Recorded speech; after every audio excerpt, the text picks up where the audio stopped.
ये फॉर्मूला है।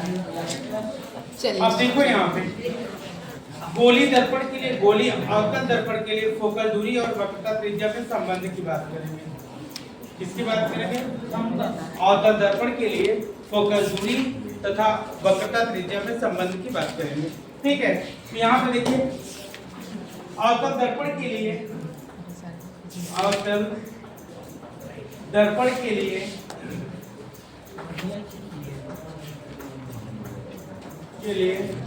फोकल दूरी, चलिए देखें एक अवतल दर्पण लेते हैं।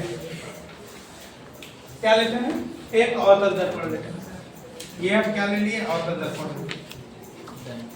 सर और इधर ट्रम्प बोलिए पालन की तरह। ये हम क्या ले लिए? एक अवतल दर्पण ले लिए। ये क्योंकि इसके उभरे हुए तल पर हम क्या कर देते हैं? इसके उभरे हुए तल पर हम क्या करते हैं? ये होता था दर्पण का ध्रुव P। ठीक, तो गोली दर्पण की परावर्तक तल के मध्य बिंदु को दर्पण का ध्रुव कहते हैं। ठीक, ये ध्रुव P, ठीक, ये इसकी वक्रता केंद्र C है। तो गोली दर्पण के ध्रुव तथा वक्रता केंद्र C को जो मिलाने वाली रेखा होती है वो क्या कहलाती है? मुख्य अक्ष कहलाती है। ठीक है, ये क्या कहलाती है? मुख्य अक्ष। गोली दर्पण के ध्रुव तथा वक्रता केंद्र को मिलाने वाली रेखा मुख्य अक्ष कहलाती है। यहाँ पे देखें, ठीक, इसको थोड़ा सा और बड़ा करते हैं। एक आपतित किरण आती है, ये आपतित किरण है इस पे। ठीक, ये कौन सी किरण है? आपतित किरण। आपतित किरण ये जिस बिंदु से टकराई है उसी का नाम होता है आपतन बिंदु। आप जानते हो कि जब आपतित किरण टकराती है दर्पण से तो क्या हो जाती है? फोकस से परावर्तित हो जाती है यक से। ठीक है, यक से क्या होती है? परावर्तित हो जाती है। ये आपतित किरण आई, दर्पण से टकराई, जहां पे टकराई उसका नाम क्या दे दिए? ठीक, और फोकस से कहां हो गई? परावर्तित हो गई। ठीक, ये आपतित किरण और जो ये अपवर्तित किरण है, ये परावर्तित किरण है। ठीक है, कौन सी किरण है? परावर्तित किरण है। इन दोनों किरण का हमको क्या चाहिए? अभिलंब चाहिए। तो ये इसका क्या हो गया? अभिलंब। ठीक, इसको इस तरह दर्शा देते हैं ये। ठीक, ये इसका अभिलंब हो गया, इसका नाम ले देते हैं C। ठीक, ये है, ये वाला जो कोण होता है आपतन कोण, इसको कौन सा कोण बोलते हैं? आपतन कोण I।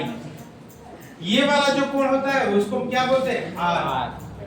क्योंकि परावर्तन कोण सादेव आपतन कोण के क्या होते हैं? बराबर। ये I है तो ये क्या होगा? R। ठीक है, अब देखा जाए कि ये I है, ये भी कितना होगा? I, क्योंकि ये कौन सा कोण होगा? एकांतर। ये कौन सा कोण होगा? एकांतर। ये वाला कितना कोण होगा? ये होगा I प्लस R। ठीक, ये कितना होगा? I plus R। तो एक मिनट बोलिए मत। अब इसमें हम क्या कर देते हैं? ये लंब डाल देते हैं। ठीक, इसका नाम दे देते हैं L। ठीक, कैसे हुआ समझ लीजिए। जैसे ये देखिए, ये ऐसे कोण बना है, ये इसको हम मान लेते हैं कितना दिया है? I। ये कितना है? R। ये कितना मान लिए? I plus R। ठीक है, त्रिभुज का जो अंतः कोण होता है, अंतः कोणों का योग होता है वो बहिष कोणों के योग के क्या होता है? बराबर होता है। तो I plus R, sorry I into I और R जो होता है ये किसके बराबर हो? जब बाहर का कोण I प्लस। ठीक, यहाँ पे इधर देखिए सब लोग, तो देखा जाए ये I प्लस R, परावर्तन का नियम हमेशा क्या कहता है कि परावर्तन कोण सदैव किसके बराबर होता है? आपतन कोण के बराबर होता है। तो एंगल I इक्वल टू कितना? Angle R। तो चाहे एंगल R के स्थान पे कितना लिख सकते हैं? I। तो अगर यहाँ पे R के स्थान पे I लिख देते हैं तो ये आई प्लस आई कितना हो जाएगा 2i 2i होगा। तो इसको हम मिटा के कितना लिख सकते हैं 2i ये होगा। ठीक, ये चीज आ गई। ये i है तो ये i होगा क्योंकि कौन सा कोण है एकांतर। ये बहिष कोण हो जाएगा, ये कितना हो जाएगा 2i प्लस r हो जाएगा। और परावर्तन का नियम होता है r एंगल i किसके बराबर है एंगल r के बराबर होता है। ठीक है, तो i प्लस i बराबर कितना हो गया 2i। अब देखिए यहाँ पे देखिए, देखा जाए तो इसमें दो त्रिभुज हैं। कितने त्रिभुज हैं? पहला त्रिभुज कौन सा है सी एम एन। ठीक है, कौन सा त्रिभुज सी एम एन। दूसरा त्रिभुज कौन है एफ एम एन। तो यहाँ पे देखिए, इसको हम थोड़ा सा मिटा दे रहे हैं। इसको मिटाने के बाद यहीं पे देखिए, तो त्रिभुज सी एम एन से, ठीक है, अगर यहाँ पे हम त्रिभुज सी एम एन से tan थीटा की वैल्यू निकालेंगे तो यहाँ पे जो कोण आई है, यहाँ पे देखिए ये कोण सी एम एन, ये कोण कितना है आई है। तो tan आई की वैल्यू निकालेंगे तो tan आई बराबर क्या होता है लंब बटा आधार। तो लंब कितना है एम एन, तो एम एन अपॉन में आधार कितना है एन सी एन सी। ठीक, अब देखिए क्यों हम टाइम मतलब क्यों हम tan आई लिए, साइन क्यों नहीं ले सकते हैं। तो यहाँ पे देखिए, जैसे अगर त्रिभुज की बात करें तो ये त्रिभुज है, ये कोण थीटा है। अगर इसको बोलते हैं हम लंब परपेंडिकुलर, इसको बोलते हैं बेस, ठीक है, और इसको बोलते हैं हाइपोटेन्यूज, जिसको हम लोग बोलते हैं क्या कर्ण। ये हुआ लंब, ये हुआ आधार, ये हुआ क्या कर्ण। अब देखिए, अगर इसमें इसका नाम दे देते हैं A B C. A B C में ये कोण थीटा निकालेंगे तो साइन थीटा बराबर क्या होता है लंब बटे कर्ण होता है। ठीक, और अगर यहाँ पे त्रिभुज ए बी सी में तो अगर हम tan थीटा निकालेंगे तो tan थीटा बराबर क्या होगा लंब बटे आधार होगा। ठीक, अब देखिए, जब ये कोण है इसको छोटा छोटा करते चले जाएंगे ये कोण को, तो एक ऐसी कंडीशन में कोण इसके बराबर आ जाएगा। ठीक है, तो इसीलिए जो साइन थीटा ये tan थीटा नियरली टू किसके बराबर माना जाता है थीटा के बराबर माना जाता है। तो यहाँ पे हम लिख सकते हैं sine theta nearly to tan theta nearly to किसके थीटा के। ठीक, तो क्या लेंगे साइन थीटा, ये नियरली का चिन्ह है, tan थीटा नियरली टू कितना थीटा के। ठीक है, तो अब देखिए यहाँ पे ध्यान से देखिए,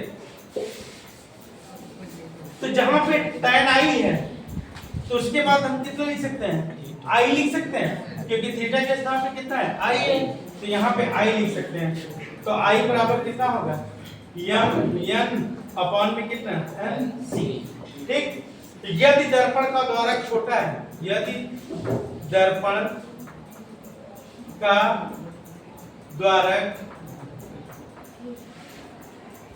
छोटा है तो बिंदु n P के समीप होगा, बिंदु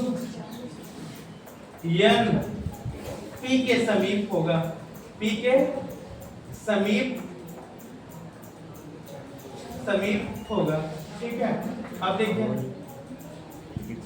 यदि दर्पण का द्वारक क्या है छोटा है तो बिंदु n किसके समीप है P के, तो जहां पे LC लिखा है उसके स्थान पे कितना आ जाएगा PC आ जाएगा। कितना आ जाएगा PC, तो यहाँ पे I बराबर कितना m n अपॉन में कितना PC। ये समीकरण नंबर कितना हो गया 1। यहाँ पे देख लीजिए PF बराबर आपको बताया है PF बराबर होता है उसकी फोकल दूरी होती है, और इसके बाद PC बराबर जो होता है यहाँ पे इसकी वैल्यू कितना होती है r। एक समीकरण ये कंप्लीट हो गया।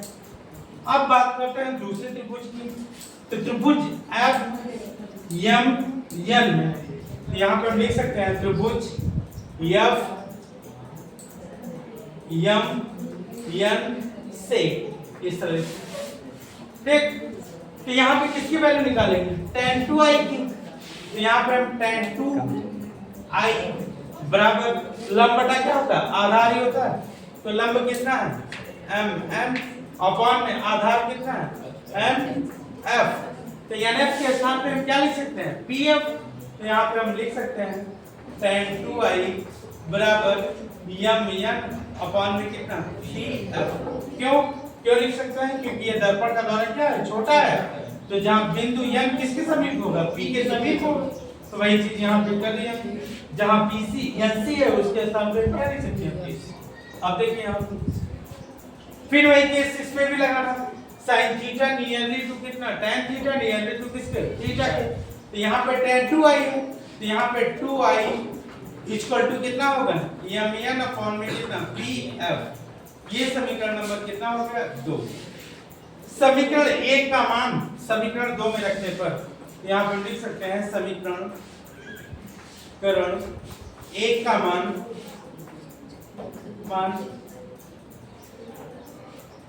समीकरण 2 में रखने पर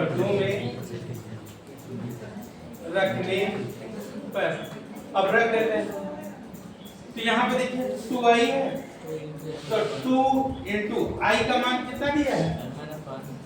m n अपॉन में कितना? pc बराबर m n अपॉन में कितना?